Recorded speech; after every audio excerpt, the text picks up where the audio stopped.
어제 오후 제주도 서귀포 서남쪽 해역에서 규모 4.9의 지진이 발생했습니다. 대부분의 사람이 느낄 정도로 강했는데 취재기자 연결해 자세한 상황 알아봅니다. 김항섭 기자, 밤사이 또 여진이 발생했습니까? 네, 저는 제주시 신제주 로터리에 나와 있습니다. 지진이 발생한 것은 어제 오후 5시 20분쯤이었는데요. 지금까지 규모 1.7 등의 여진 13건이 발생했습니다. 하지만 다행히 피해를 줄 규모의 여진은 추가로 발생하지 않았는데요. 지진이 발생한 이후 버스와 택시 등의 대중교통은 정상 운행되고 있습니다. 제주공항은 지진이 발생하면서 항공기가 10여 분간 이착륙을 대기했지만 지금은 정상 운항하고 있습니다. 지진이 발생한 곳은 제주도 서남쪽 해역이었는데요. 규모 4.9의 지진으로 흔들림이 길게 지속되지는 않았지만 모든 사람들이 느낄 수 있을 정도로 제법 강했습니다. 진안과 가까운 서귀포시 대정읍에서는 흔들림이 특히 강했던 것으로 전해졌습니다. 서귀포시의 한 호텔에서는 투숙객들이 안내 방송에 따라 긴급 대피했고 영어 교육도시 학교에서도 수업을 받던 학생들이 강당으로 대피하기도 했습니다. 주택 창문이 깨지는 등 지진 피해와 관련해 110여 건의 신고가 소방당국에 접수됐습니다.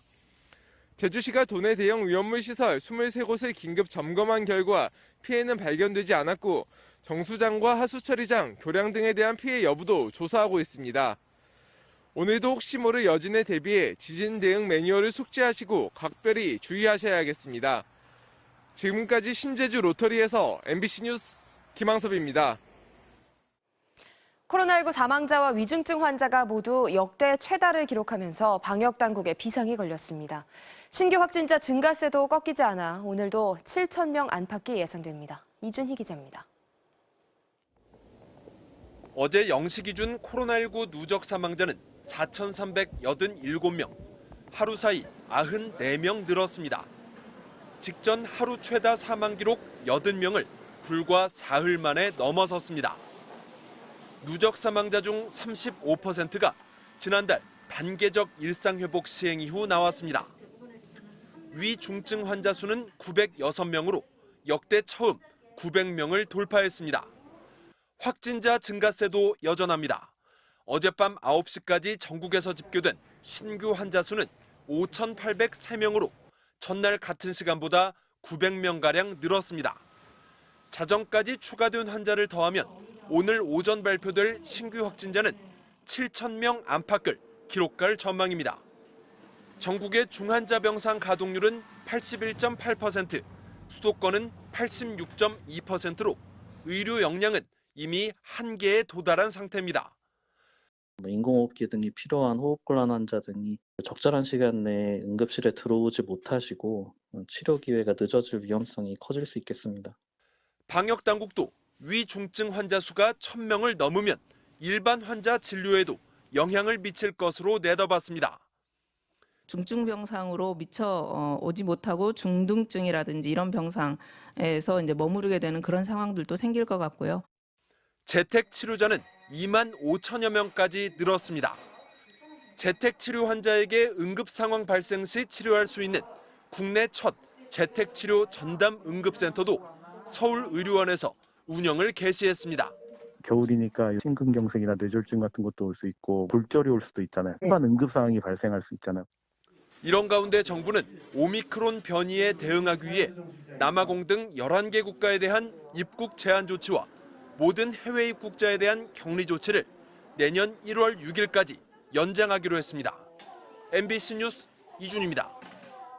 방역 패스 시행 둘째 날인 어제도 일부 앱에서 접속 장애가 발생하면서 점심시간대 혼란이 빚어졌습니다. 예방 접종력을 확인하는 시스템의 과부하를 막기 위해 정부가 긴급히 서버를 증설했지만 문제가 또 발생한 겁니다. 김하영 기자입니다. 점심시간 서울 마포구의 한 음식점. 손님들이 방역 패스를 위해 네이버에 접속했지만 한참을 기다려도 QR코드가 뜨지 않습니다. 안 된대요. 그제 접속 장애가 발생해 방역 패스 적용을 하루 미루고 긴급하게 관련 서버를 증설했지만 어제도 11시 40분부터 약 30분간 네이버 앱을 중심으로 QR 체크인이 되지 않았습니다. 이틀 연속 발생한 혼란에 지역 주민센터에는 백신 접종 스티커를 발급하려는 사람들이 몰렸습니다. 정부는 그제와 어제 QR 체크인에 문제가 생긴 이유가 다르다고 설명했습니다.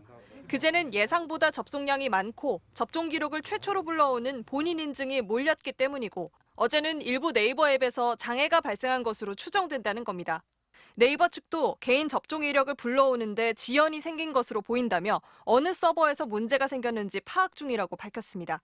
이딴 QR 체크인 오류에 정부는 시스템 문제로 방역 패스를 확인하지 못한 경우 과태료를 부과하지 않겠다고 설명했습니다. 정부는 예방접종 증명 앱인 쿠보의 QR을 전자출입명부에 직접 활용하는 방안 등을 마련하고 있다며 혼잡한 식사 시간 전 네이버나 카카오 앱에 접종 기록을 미리 받아달라고 당부했습니다. MBC 뉴스 김아영입니다.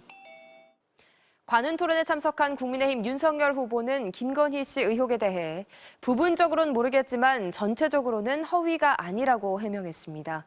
장모의 불법 비위 의혹에 대해선 과잉 수사라며 본인과 부인, 장모, 이른바 본부장 의혹에 대해 적극 반박하고 나섰습니다. 신수아 기자입니다.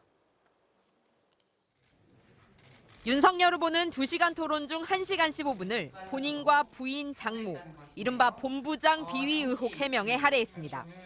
먼저 부인 김건희 씨 허위 경력 의혹에 대해선 일부 수상 이력은 본인 기여가 있었고 게임산업협회를 도운 것도 맞다며 전체적으로는 허위가 아니고 완전히 날조는 아니라고 반박했습니다.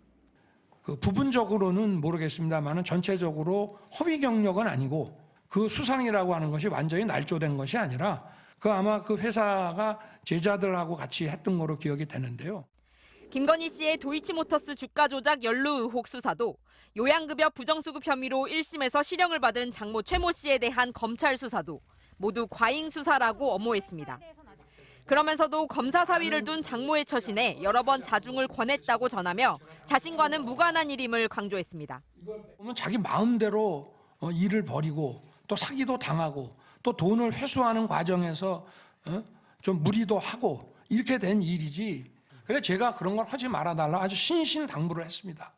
본인과 관련된 고발사주 의혹에 대해선 핵심 인물인 손준성 검사가 측근이라면 측근이라면서도 고발을 사주한 적도 그럴 이유도 없었다고 거듭 반박했습니다.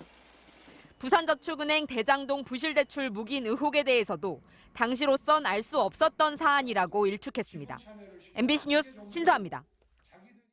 더불어민주당 이재명 후보는 사회적 거리두기를 즉각 강화하자고 당과 정부에 공식 제안했습니다.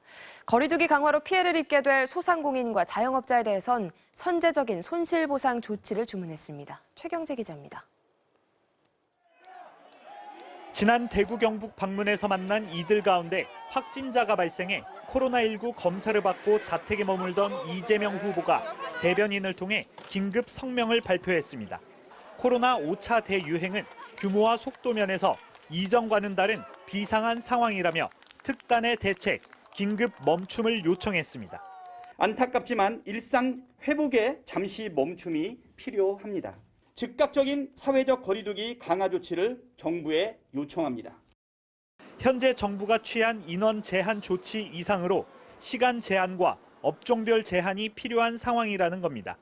다만 구체적인 거리두기 계획은 질병관리청 등 전문기관 의견을 기초로 마련해야 한다고 이 후보 측은 덧붙였습니다. 이 후보는 또 거리두기 강화에 따른 민생 대책이 반드시 필요하다며 소상공인과 자영업자들에 대한 선제적 손실보상 조치를 강조했습니다. 이를 위해 법적 근거가 필요하다면 이달 임시국회에서 입법 조치를 추진하고 재원이 필요하면 추경 절차를 밟겠다고 이 후보 측은 설명했습니다. 앞서 청와대도 방역 조치 강화에 나설 수 있다는 뜻을 시사한 상황이어서 여당 후보의 제안으로 결정이 빨라질 가능성을 배제할 수 없게 됐습니다. 이 후보는 또 백신 접종률을 높이기 위해 부작용에 대해 최소한의 인과성만 인정되면 보상하고 지원하는 백신 국가 책임제 도입도 제안했습니다. MBC 뉴스 최경재입니다.